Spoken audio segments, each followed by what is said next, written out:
नमस्कार। देवाक्षर में आप सभी का स्वागत है। आशा है देवाक्षर के वीडियो आप सभी को अच्छे लग रहे हैं। अच्छे लग रहे हैं तो हमें कमेंट करके ज़रूर बताइए। देवाक्षर के साथ हमेशा जुड़े रहिए और हमारे चैनल को सब्सक्राइब ज़रूर कीजिएगा। तो आइए आज सुनते हैं श्री माँ शारदा देवी साधन जीवन, प्रार्थना, इन सब के बारे में क्या बताती हैं। साधन जीवन के मामले में श्री माँ कोई समझौता नहीं करती। दक्षिणेश्वर के दिनों में वे रात 3 बजे उठकर जप में बैठ जाती। एक भक्त से उन्होंने कहा था, जब तप क्या है जानते हो? उसके द्वारा इंद्रियों विंद्रियों का प्रभाव कट जाता है। और एक दिन कहा था, जब ध्यान सब यथा समय आलस्य को त्याग कर करना होता है। रोज 15-20 हजार जप कर सको तो होगा। पहले कोई करे तो सही, ना हो तब बोलो। हाँ, पर थोड़ा मन लगाकर करना होगा। कोई करेगा तो नहीं, केवल कहेगा होता क्यों नहीं। वे कहती, काम काज क्यों नहीं करोगे? काम में मन ठीक रहता है, परंतु जब ध्यान प्रार्थना की भी विशेष दरकार है। कम से कम सुबह शाम तो एक बार बैठना ही चाहिए। यह तो जैसे नाव की पतवार है। शाम को थोड़ा बैठने से दिन भर में भला बुरा क्या किया उसका विचार आता है।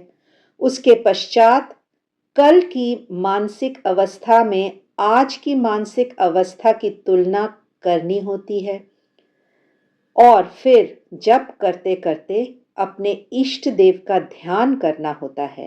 काम काज के साथ सुबह शाम यदि जप ध्यान नहीं करोगे तो क्या कर रहे हो या नहीं कर रहे हो समझोगे कैसे?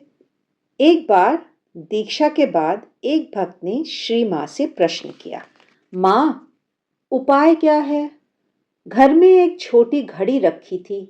उसे दिखाकर श्री माँ ने कहा, वो घड़ी जैसे टिक टिक करती रहती है, ठीक वैसे नाम जपते जाओ, उसी से सब होगा और कुछ भी करना नहीं पड़ेगा।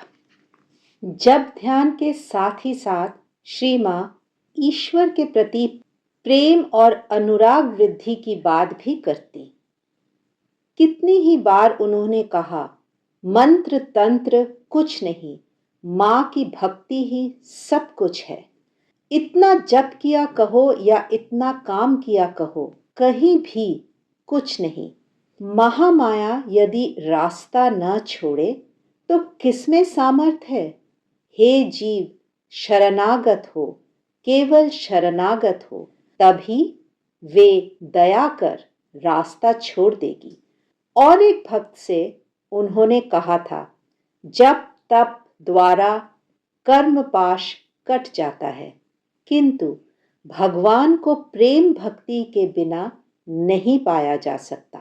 चरवाहों ने कृष्ण को जब ध्यान कर पाया था या कि आओ रे लो रे खाओ रे करके पाया था?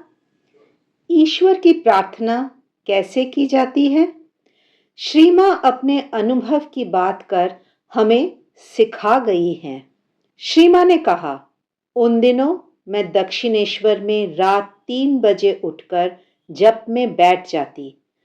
कोई होश न रहता। क्या दिन थे वे!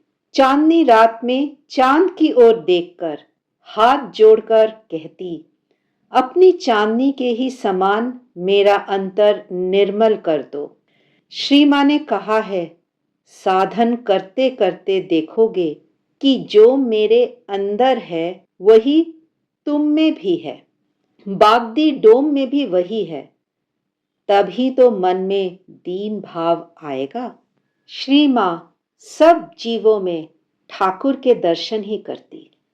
अपनी इस अनुभूति को एक बार उन्होंने अपने सामने जाहिर भी किया था। वे कहती, एक बार मेरी ऐसी अवस्था हुई थी कि नैवेद्य से चींटी को भी हटा नहीं पाई, मानो ठाकुर ही खा रहे हों।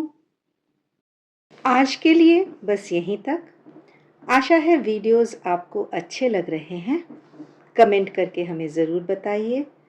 देवाक्षर के साथ जुड़ने के लिए आप सभी का बहुत बहुत धन्यवाद।